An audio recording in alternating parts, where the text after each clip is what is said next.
Hi, my name is Wendy, and I just wanted to let you guys know that I am a math coach currently for a public school out here in Massachusetts, and I have been teaching for 5 years, but 5 years fully because I also taught over the summer. I've taught both math and science, math from grades 6 through 12, and science for just 12th grade. So I've taught anatomy and physiology, chemistry, biology, and there's one more: chemistry, biology, and anatomy and physiology, and physics, but like really, really basics of like physics.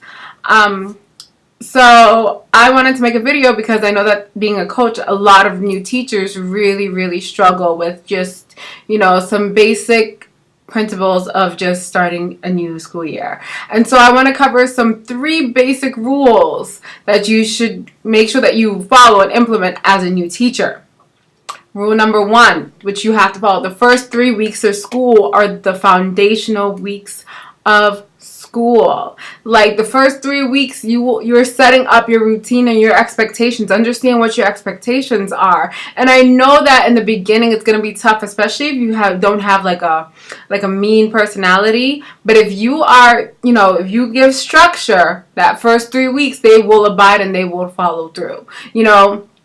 You teach people how to treat you. So I'll give you an example of like what my first 3 weeks look like. My first 3 weeks, the day number 1, I'm really nice with the kids in the beginning, but then I tone it down. And what I say to them after that is, literally, I say this, especially if you're teaching in an inner city, I love teaching. I love teaching. It's like whatever sport that you can think of, that is what it is to me. And I try to relate something to them. Whether they like basketball, whether they like soccer. I'm like, imagine if somebody took that ball away from you. So when you disrupt my classroom, you're literally taking that away from me, because I love this and I want nothing more than to see you succeed as students. They need to hear that. They need to hear you say that. And from there, they will understand that, okay, she means business. Next, I suggest within that conversation, you tell them what your rules are.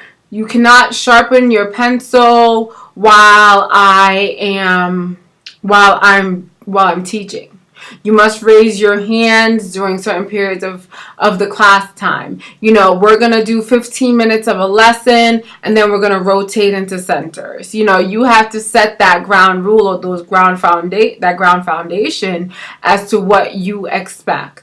So, rule number 2 that you should follow, remember to create a structure. So now as a new teacher, even if you haven't had like a teaching background, structure is so important. So for you need to know how long your do now is, or your activating activity, how long the lesson is going to be, and what they're going to do towards the end of the class, and how are you going to assess them. So structure. Give yourself, I don't know what your school district has you do. Maybe it's 5 to 10 minutes for a do now. Maybe you go over your lesson for 15 minutes. Maybe they do centers for the rest of the time. And maybe, they do independent work afterwards, or centers afterwards, or whatever it is that you have them do afterwards. That's very important.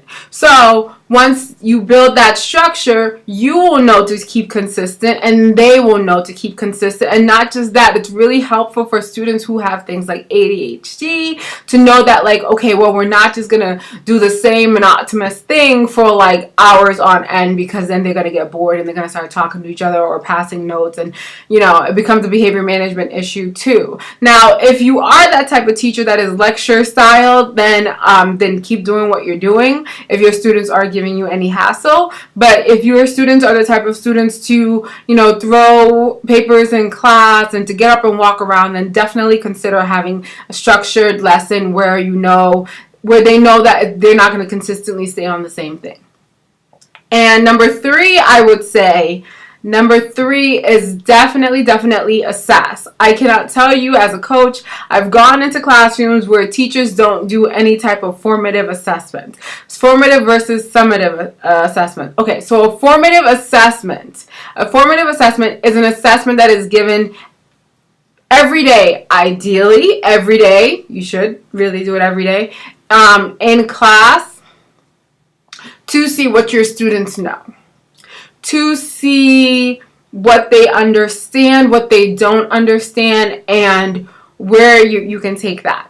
So, as far as having a formative assessment, you need to think about what your objective is. So when you write your objective on the board, you need to think about what it is that you are actually looking to see that they can do, and where are they stuck. That's the key to teaching, is understanding where they're stuck so that you can basically unstick them, right? So that's what you want to do. Your assessments, you should also have, let me talk about summative assessment. So a summative assessment, think of sum, so everything all together. A summative assessment is like a test, an exam that they have to do to show that they knew everything within the unit that you covered, whether it's a midterm, those are some summative assessments. So you should assess every day. What I recommend for new teachers to do in the beginning, so you get into the habit of assessing, because your first year is tough. It is a hard year because you are learning a lot. You're learning the mechanisms of the school. You're learning, what is expected from the principal. You're learning what is expected from your department. It's just really tough. So while you're in class, because you're not going to know where are your students are stuck. You're not going to know how to analyze those sheets just yet. I thought I did know my first year, but then after teaching for so long, I realized that I didn't really know as much. So when you assess and you're looking through those assignments, make sure that you're checking where they're stuck. And as you explain further on, as you go into your career, you want to ask yourself, okay, I expect my students to get stuck here and here, and this is what I'm going to do to combat when I know that they're going to get stuck. I was in a 5th grade classroom and students were having trouble with dividing with decimals. So I told the teacher that what she should do is she should scaffold her do now questions to basically assess whether or not they could divide and multiply at all. So question number 1 could have been a multiplication question. Question number 2, multiplication with decimals. Question number 2 could be a question of just pure division, like can they divide? Question number 3 would be can they divide with decimals? And question number 4 should be a higher order thinking question that includes decimals. And you can create these questions on your own because you're looking to see how far can your students go. And we reached one student who basically was right in the middle between everything where I felt like she should be teaching to cover those who have already understood the information and to also try to help those who have no idea how to get there. So students don't like decimals. So instead of teaching them,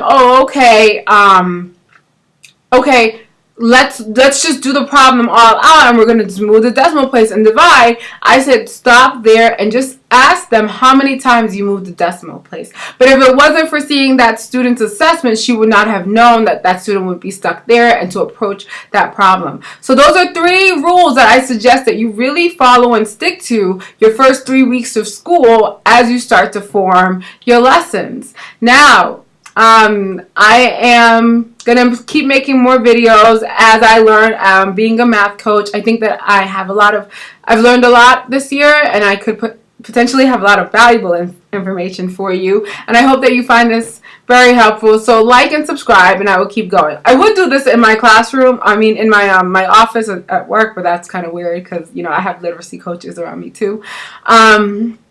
So yeah, like, subscribe. The link that you see below is because, we're teachers and you know how this goes. Yeah, it's for a business that I started. So I really hope that you actually take a look at it, invest in it. It's just to supplement my income so I can continue to do what I love and also live the life that I want to. Okay, thank you guys so much for joining me. Please like, and I will keep posting videos. If you have any questions or anything, don't feel scared to send me an email or to write it down in the comments. I will try to get back to you as soon as I can. And if there's anything that you want to see or questions that you have, I am open. Because I know sometimes it's really hard as a new teacher to ask people things that you might perceive as stupid. But there is no such thing as a stupid question. These are your children's or your students' education is in your hands. So if you have a question, please ask. Okay, have a great day, guys. And I can't wait to see you at the end of the year.